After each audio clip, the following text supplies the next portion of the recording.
Good evening and welcome to NTD News. I'm Stephanie Cox. Here are today's top stories. Biden touting legislative achievements on the anniversary of his second year in office. The latest move by the White House after Biden says he has no regrets about classified documents. Ukraine wants more tanks and Poland is willing to supply them, but Germany needs to approve. The U.S. Secretary of Defense met with German leaders today to discuss the issue. GOP lawmakers are gearing up to use the debt ceiling discussions to push for spending cuts. Former President Trump weighs in what he tells them not to cut. Congressman George Santos isn't resigning, and what's more, he's now on 2 House committees. But the House Speaker says Santos still has a long way to go to earn trust. And thousands of people in Washington, D.C. today for the 50th annual March for Life, this time in a post-Roe America.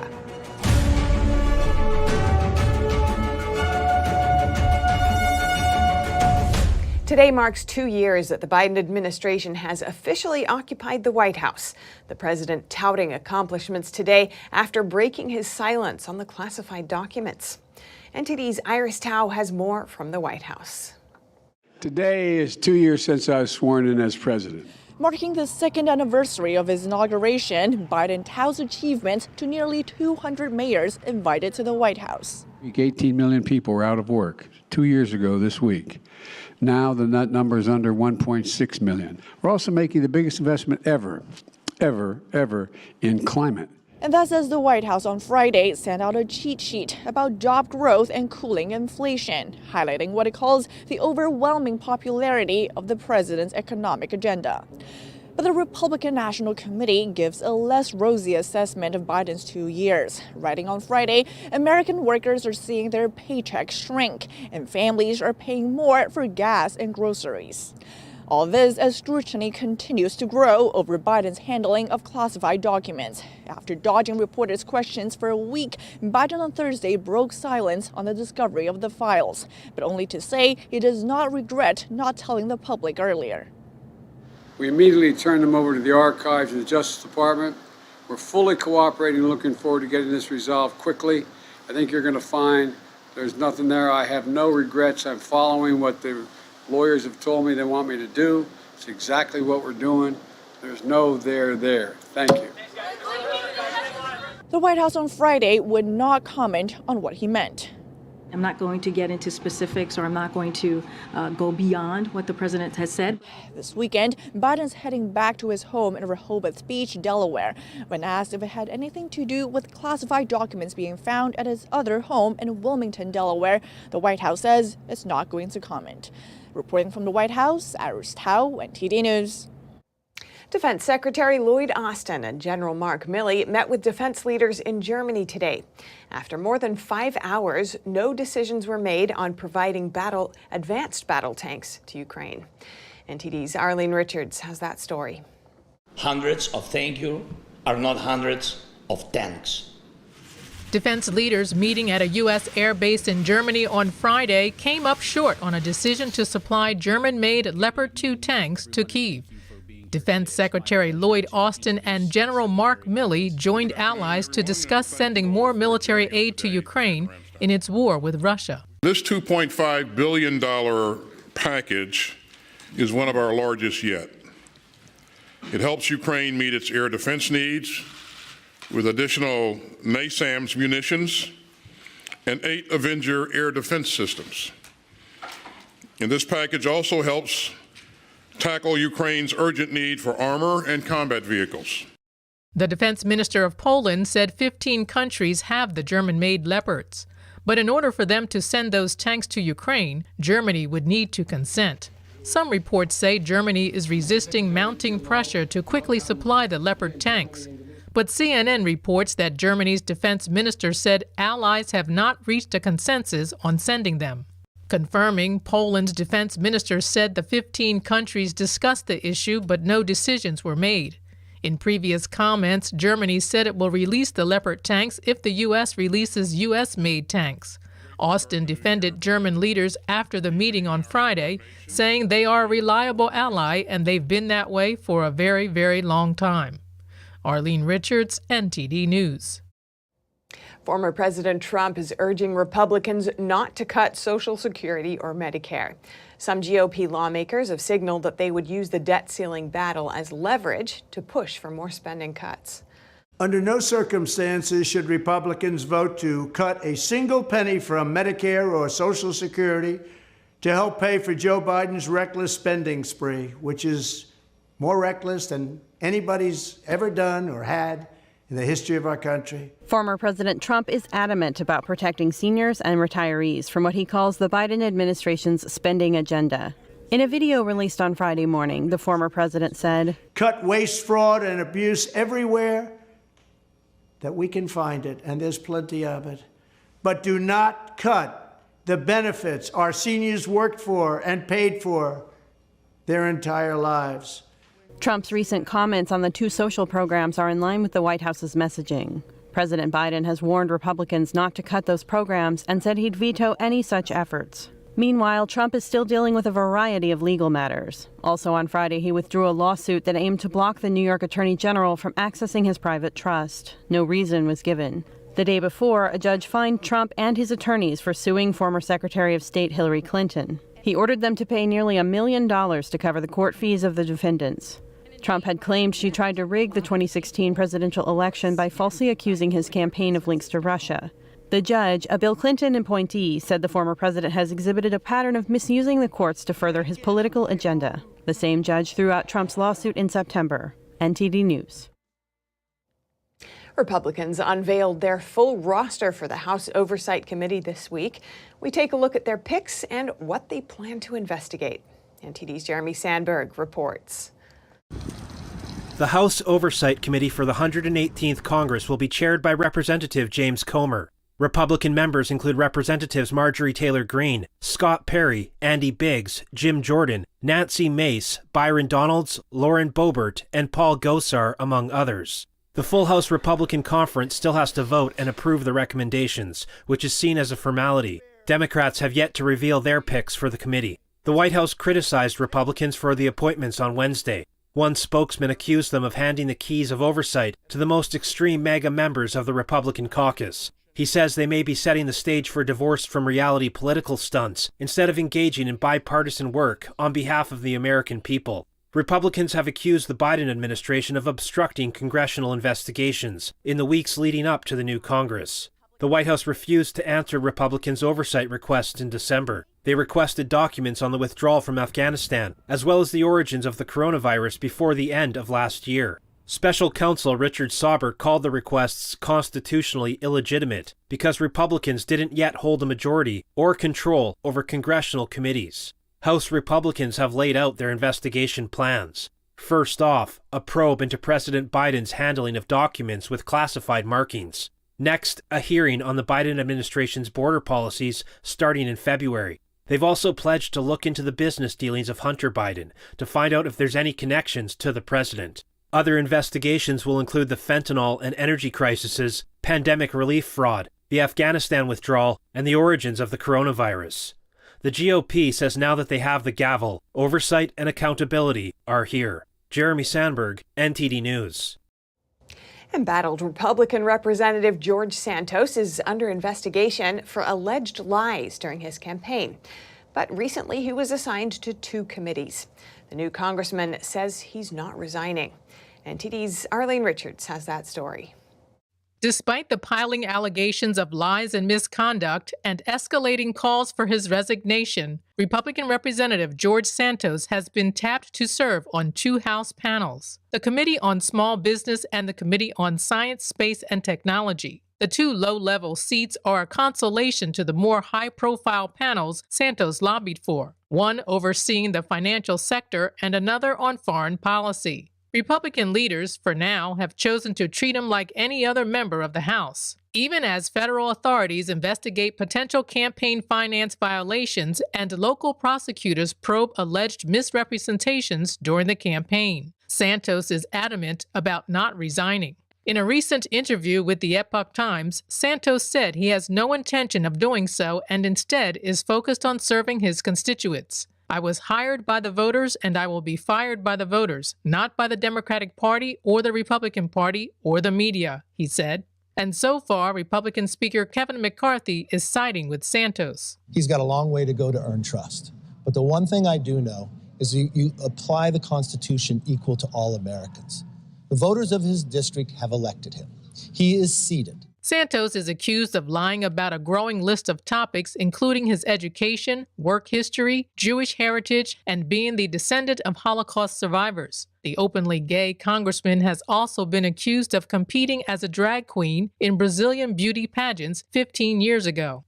Arlene Richards, NTD News. And today was the 50th anniversary of the March for Life. It was also its first march since the overturning of Roe v. Wade. NTD's Jason Perry has that story. Welcome to the 50th March for Life. Thank you for coming. Jeannie Mancini, the president of March for Life, got the crowd excited. I want to welcome you to the world's largest, longest running annual human rights demonstration, the March for Life. This is the organization's first march since Roe v. Wade was overturned. She said there will still be about 700,000 abortions in America this year. Mancini said this year's March for Life theme will be focused on the next steps, one of which is to get more pro-life laws passed at the state level. Then she introduced several guests to speak in front of the crowd, including House Majority Leader Steve Scalise. Only think about this. A bill that says if a baby's born alive outside the womb, you can't kill the baby and call it abortion.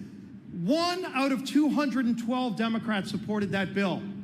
Now, that's not America. 70% of Democrats in America think it's wrong to allow that baby to die. Yet up here in Washington, that's how extreme they have gotten. And former professional football coach Tony Dungy spoke about the Buffalo Bills player who recently survived a cardiac arrest on the field. We need to pray with the same fervor that we prayed with during that week, because God answers prayer, and he will answer these prayers to save these precious unborn lives as we go forward.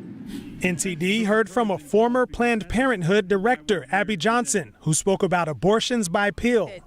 We don't even know what the psychological impact is going to be for these women who take these drugs and see their fully formed babies, floating in a toilet.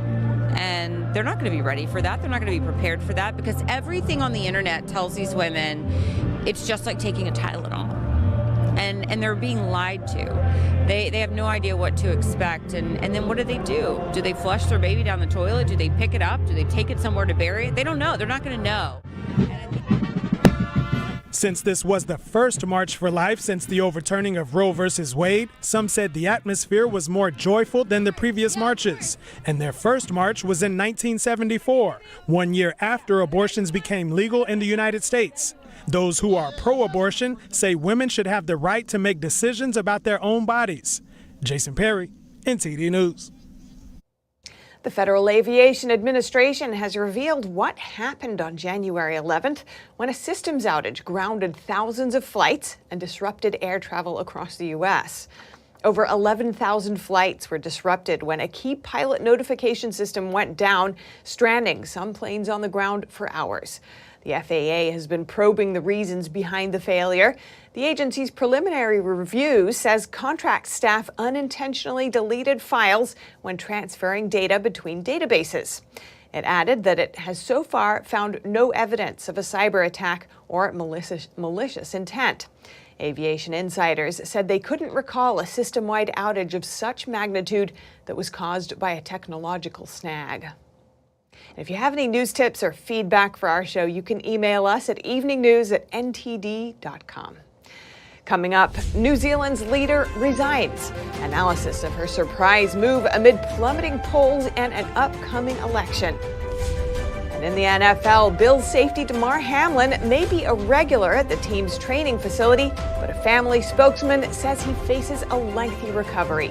NTD's Dave Martin has the story, that and more, coming up.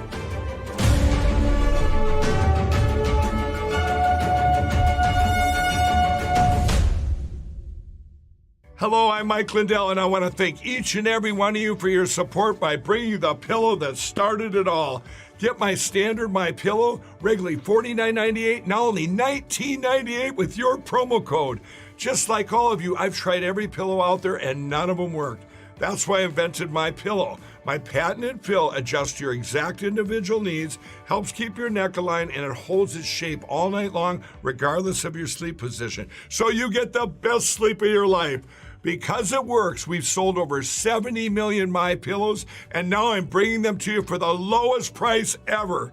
Go to MyPillow.com or call the number on your screen. Use your promo code, and you'll get my standard My Pillow for only $19.98. For a more custom fit, my Premium Queen for only $27.98. Or my Premium King, only $34.98. My 60-day money-back guarantees it'll be the most comfortable pillow you'll ever own.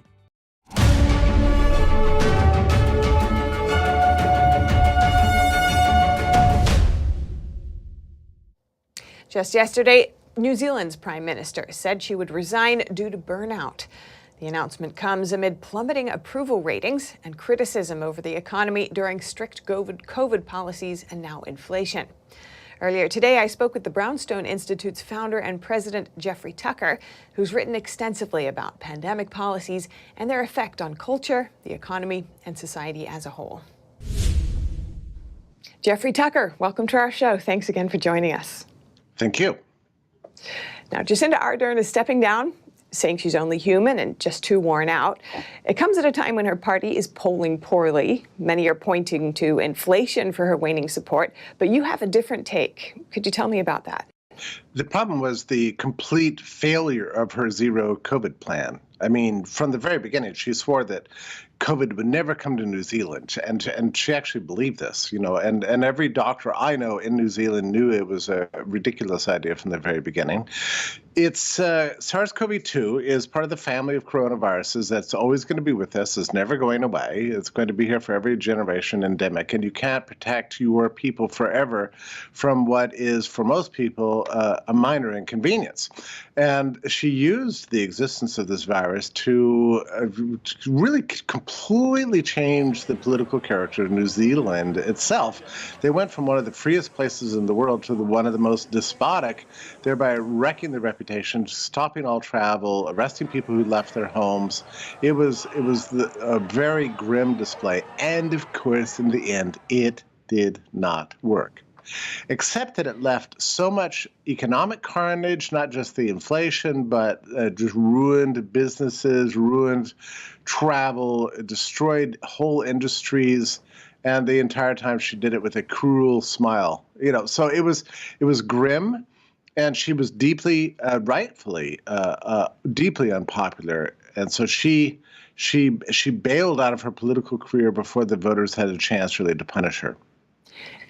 And so do you think that she could be leaving to avoid scrutiny and accountability for her pandemic policies, some of which have been ruled unlawful? Well, we're asking some of the same questions in this country, and this is all over the world. Everybody wants there to be some justice and accountability for these lockdowns and vaccine mandates. But the problem is if once you leave political life, she can be disgraced. But the thing is, she's got a global audience, and many people are going to be protecting her. I'm sure there's a book on the way. One of her most recent public appearances was to give the Harvard commencement last year to the cheers of the extremely stupid students and administration there. So that's what she's going to be doing. She's going to be speaking at all the fancy parties and invited all over the world, flying around privately, and probably pick up a bunch of corporate board spots and things like that, and be the toast of the town basically forever, as disgusting as that sounds. So I don't know. We'll see if there's anything that happens that really takes her down. Now, one of the hidden scandals with Ardern is her relationship with the CCP. So that is something that needs investigation and exposure. And if it really does turn out that she was basically operating as a tool, a puppet of the Chinese Communist Party, which I think is very likely, that could actually devastate her reputation. And if she had run for re-election and lost, given her poor polling now, do you think it would be considered a referendum not just on her, but on the lockdown and mandate policies that she championed? That referendum is happening anyway, and partially she admitted failure when she let everybody out of jail, on the condition of the vaccine mandates. And of course, the vaccines didn't work, right? So this is a disaster for her. But the fact that the COVID controls are basically gone in her country is already a referendum on these failures. Now, she's not going to admit it, right, any more than Fauci admits his mistakes, or Boris Johnson, or any of the rest of these people. But people know. People know because they can look. There's a policy you pursued that destroyed our rights and our liberties. It didn't work. When it didn't work, you pretended as if the jab was going to change everything. The jab didn't work, and now you're running for your life and getting out of public life. That's already a referendum. So she's, I would say, more disgraced in the eyes of the people than she ever has been. But as I say, that's not going to keep her out of being in the limelight of the ruling classes. That's the way the world works right now. We have really two big groups out there, the people on the one hand and this tiny minority of ruling class elites on the other. They have their friends. Their friends are typically our enemies, and vice versa. Jeffrey Tucker, founder and president of the Brownstone Institute. Appreciate your time. Okay, my pleasure. Thank you. And now over to sports news. Here's NTD's Dave Martin with today's top stories. Thank you, Steph. Bills safety Damar Hamlin, who's made what doctors called miraculous progress, still faces a lengthy recovery, according to family spokesman Jordan Rooney.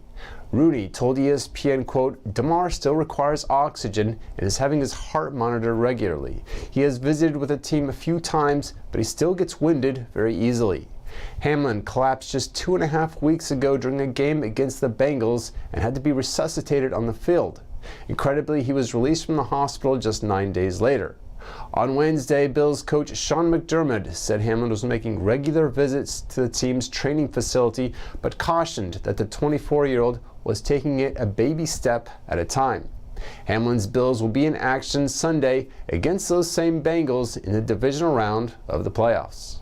Elsewhere in the NFL, former Jets great Joe Namath offered to unretire his number 12 jersey if the Jets are somehow able to get the four-time MVP Aaron Rodgers onto their team. Namath made the comments on the WFAN's Tiki and Tierney show, adding that he hopes it comes true, but admits it's far-fetched. Rodgers, who turned 39 in December, hasn't said definitively whether he'll return for the 2023 season. He's still under contract with Green Bay, though, after signing a massive contract last offseason that will pay him nearly $60 million in 2023. Meanwhile, the Jets have mostly struggled at the quarterback position, with Zach Wilson ranking last in the NFL in completion percentage. And for your sports viewing schedule tonight, the NBA has 9 games on tap, including the Memphis Grizzlies, who've won 11 straight games, taking on LeBron James and the Lakers in Los Angeles. And finally, for you hockey fans, a slow night in the NHL. Pittsburgh hosts Ottawa, while the reigning Stanley Cup champion Colorado Avalanche visit Vancouver. And that's a wrap for sports. Steph, all yours.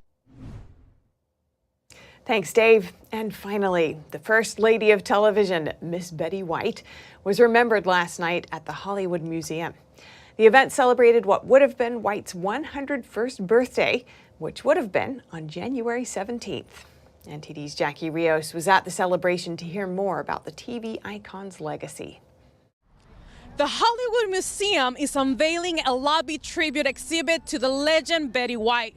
She was an iconic Hollywood star that was easily recognizable on TV, with a career spanning over 70 years.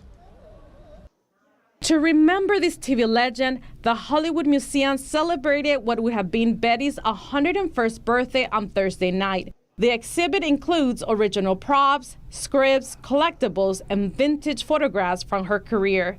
It also showcases her favorite costume from the sitcom Hot in Cleveland. Celebrities from all genres came to pay their respect for what the Hollywood Museum describes as the First Lady of Television.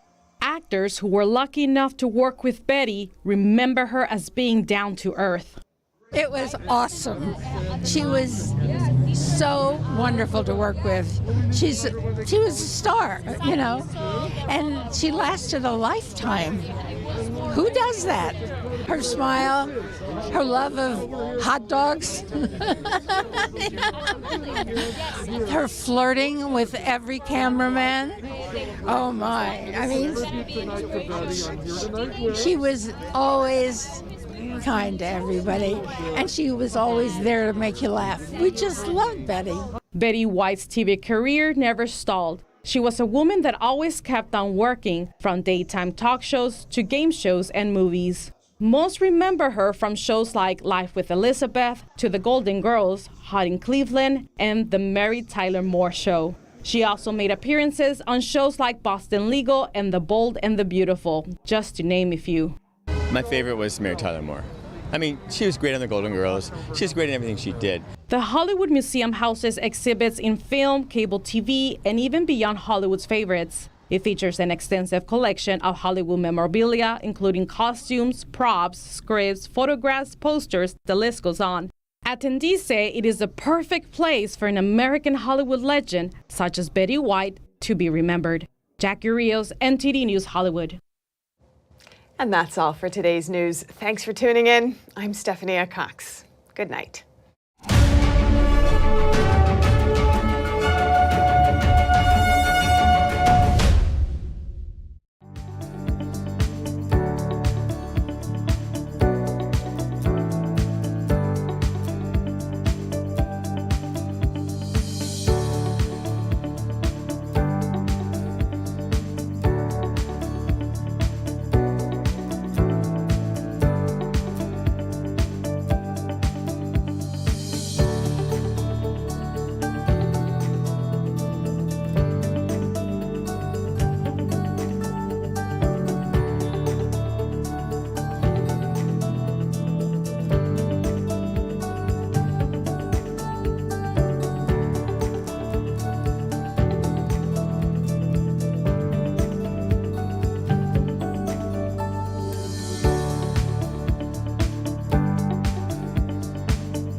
Thanks for watching us on YouTube. Did you know YouTube only keeps selected videos on its platform? So if you want to make sure you get the full picture, just subscribe to our newsletter.